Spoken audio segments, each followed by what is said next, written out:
Hello, my dear CMA Inter students. This side Professor Harsh Agarwal from Akash Agarwal classes. और मैं आप सबको इस वीडियो में आपका पेपर नंबर 6 फाइनेंशियल अकाउंटिंग का क्या स्टडी प्लान होना चाहिए, क्या आपका रोड मैप होना चाहिए, वो पूरा ये वीडियो में आपके साथ मैं डिस्कस करने वाला हूँ। वीडियो में एंड तक बने रहिए।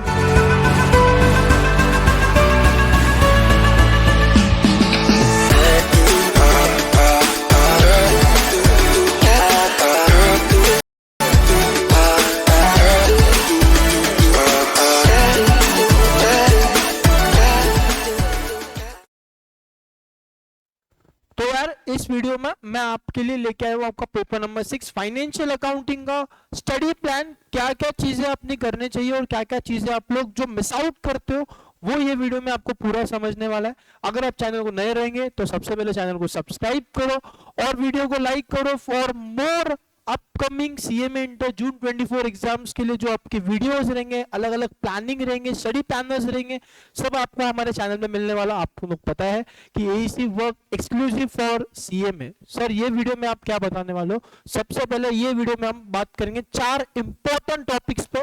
पहला जो टॉपिक है your understanding your syllabus, syllabus पता होना चाहिए। दूसरे क्या आपके टेक्निक्स होने चाहिए पढ़ाई करने समय। थर्ड वाला जो इंपॉर्टेंट है आपका practicing the papers and the fourth most important point आपका वीकली स्टडी प्लान। इस वीडियो में मैं चारों के बारे में आपको डिस्कस करने वाला हूं कि आपको किस तरीके से पढ़ाई करनी चाहिए, क्या आपका प्लानर होना चाहिए। मैं वीडियो के अंदर स्टार्ट करने से पहले पहला वाला जो टॉपिक है अंडरस्टैंडिंग दी सिलेबस, आपको सबसे पहले पेपर नंबर 6 फाइनेंशियल अकाउंटिंग का सिलेबस पता होना चाहिए कि कौन से टॉपिक्स हमको पढ़ने हैं और कितना सिलेबस है और कौन से टॉपिक को कितना टाइम देना चाहिए।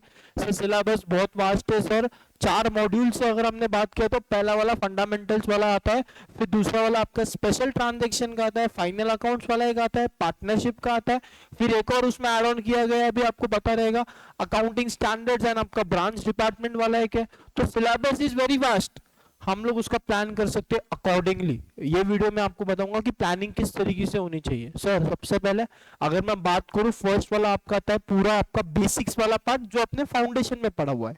सेकेंड वाला भी आपके फाउंडेशन के सारे टॉपिक्स है बट कुछ एडवांस लेवल के, जैसे कि bill of exchange, consignment and joint venture. Special transactions के लिए ये आपका सिलेबस होता है मॉड्यूल 2 का। फिर 3 की अगर मैं बात करूं आपका आता है single entry, final accounts and NPO. Then बात करेंगे पार्टनरशिप का और फिर आपका accounting for branch department, hire purchase, lease accounting, insurance claim and last में आपके आते हैं अकाउंटिंग स्टैंडर्ड्स। ये पूरा सिलेबस है। मैं जब पढ़ाई करने बैठा हूं, मैं मेरा प्लान बना रहा हूं, मैंने पूरा सिलेबस देख लिया, तो सबसे पहले कौन से टॉपिक पिकअप करने वो आपको समझना पड़ेगा। फॉर एग्जाम्पल मैं पढ़ने बैठ रहा हूं तो मैंने सबसे पहले टॉपिक उठाया sir final account, single entry and NPO. तो मेरा एक एक पार्ट पूरा खत्म होता है, फिर मैं जाऊंगा अगले वाले टॉपिक के ऊपर। अगले वाले टॉपिक के ऊपर आपको ध्यान देना पड़ेगा कौन सा करना है और कौन सा नहीं करना है। अगला वाला टॉपिक सर फॉर एग्जांपल मैं जा रहा हूँ, फॉर एग्जांपल ब्रांच डिपार्टमेंट के लिए मैं जा रहा हूँ हायर परचेज के लिए, उस पर फोकस करना पड़ेगा। टॉपिक्स को पहले समझो क्या टॉपिक्स है, उसके बाद पढ़ाई करने बैठो। हम लोग बहुत बार क्या होता है मॉड्यूल ओपन करते हैं, जो पहला टॉपिक दिखता है उसको पहले खत्म कर देते हैं। नहीं, पहले आपको सीक्वेंस वाइज तो जाना ही है। दूसरी इंपॉर्टेंट चीज जो है, जो टॉपिक्स अपने को पता है यार इसके अंदर हम लोगों ने अगर थोड़ा मेहनत कर लिया ना तो अपना काम आसानी से हो जाएगा। पहले सिलेबस समझ लो। दूसरा जो है स्टडी टेक्निक, इसके ऊपर थोड़ा आपके लिए डिस्कशन रहने वाला है। ये 4 इंपॉर्टेंट पॉइंट्स हैं जो बच्चे लोग हमेशा मिस करते हैं। स्टडी टेक्निक के अंदर अकाउंट्स का पेपर अगर हम बात करें तो बच्चे लोग directly they will be going for what, solving the sums. अरे पहले focus on your concepts, you should know your concepts. आपको आपके कंसेप्ट्स पता होने चाहिए। कंसेप्ट पता होने के बाद आप लोग फिर आगे बढ़ोगे। आपको पहले कंसेप्ट पता रहने चाहिए, उसके बाद solve the question and not read the question. Question को रीड करके काम नहीं चलने वाला है, क्वेश्चन को सॉल्व करना पड़ेगा। सर सॉल्व बिना देखे करना है क्या? बिल्कुल भी नहीं। सम आपके पहले 4 to 5 सम्स देख के सॉल्व होने चाहिए, फिर एक सम बिना देखे सॉल्व होना चाहिए। वो बिना देखे सम जो सॉल्व कर रहे हैं पहले उसको 2 बार रीड करो, एडजस्टमेंट पे फोकस करो, उसके बाद आगे बढ़ना है। Then sir third important mode, create summary of the adjustment. हर एक चैप्टर का समरी बनना चाहिए 1.5 पेज में, 2 पेज के अंदर पूरा समरी बनता है। फाइनल अकाउंट्स की बात करूं तो पूरे एडजस्टमेंट एक जगह पे लिख के ले लो, एनपीओ की बात करूं तो पूरे एडजस्टमेंट एक जगह पे लिख दो, समरी बन जाएगा आपका। समरी अब काम में नहीं आएगा। एग्जाम के एक दिन पहले जब पढ़ने बैठोगे ना तो पूरी चीज पढ़ने का रिक्वायरमेंट नहीं है, आपको कंसेप्ट पता रहेगा, बस एडजस्टमेंट को आपको पढ़ना पड़ेगा, रिवीजन करना पड़ेगा। नॉट एन बिग इशू, बड़ा टाइम नहीं लगने वाला है। बट अगर समरी अभी नहीं बनाएंगे तो बाद में समरी बनाने बैठना पड़ेगा, तो तब कंसेप्ट रिवाइज करोगे क्या समरी बनाओगे? वो बहुत इंपॉर्टेंट चीज है। और लास्ट वाला, रेगुलर रिवीजन होने चाहिए। तो 4 इंपॉर्टेंट स्टडी टेक्निक है। पहला मैंने आपको बताया कि सारे कंसेप्ट पहले होने चाहिए, आफ्टर दैट सम सॉल्विंग होना चाहिए। सम सॉल्विंग देख के करना है, बिना देख के सम सॉल्विंग बिल्कुल भी करना नहीं है। उसके बाद समरी क्रिएट करना है ऑफ द एडजस्टमेंट। हर एक चैप्टर का एडजस्टमेंट का समरी क्रिएट कर दो। आपके लिए फॉर एग्जांपल एक चैप्टर में 12 सम्स है, तो 12 सम्स के अंदर कोई ना कोई 4-5 सम्स ऐसे रहने वाले जहां पे कोई अलग एडजस्टमेंट आ रहा है, वो एडजस्टमेंट लिख के रखोगे तो एग्जाम टाइम में हमको क्लिक होने वाला है। एंड रेगुलर रिवीजन, जैसे कि कोई टॉपिक पढ़ के हो रहा है, उसको पूरे वीक में बताऊंगा आपको वीक प्लानिंग के अंदर कैसे करना है। हाफ एन आवर देना है और पूरा चैप्टर रिवाइज करना है। मैं आपको 4th वाले पॉइंट में बताने वाला हूं कि कैसे रेगुलर रिवीजन करना चाहिए आपने। 2 इंपॉर्टेंट आपके स्टडी प्लानर के टिप्स मैंने आपको बता दिए। पहले आपको सिलेबस जानना है पूरा, सिलेबस बच्चों को पता नहीं रहता कि क्या सिलेबस है और क्या सिलेबस नहीं है। फिर दूसरा जो इंपॉर्टेंट चीज है, दे डोंट नो कि स्टडी टेक्निक्स क्या होनी चाहिए। उसके बाद सर अब हम लोग बढ़ेंगे आगे वाले पॉइंट पे, प्रैक्टिसिंग दी पेपर्स। बच्चे पास्ट पेपर्स, एमक्यूपीज, एमटीपी सब अवेलेबल रहता है। आप लोग प्रैक्टिस नहीं करते हो, go with your past papers, MQPs, MTP सब सॉल्व करना पड़ेगा।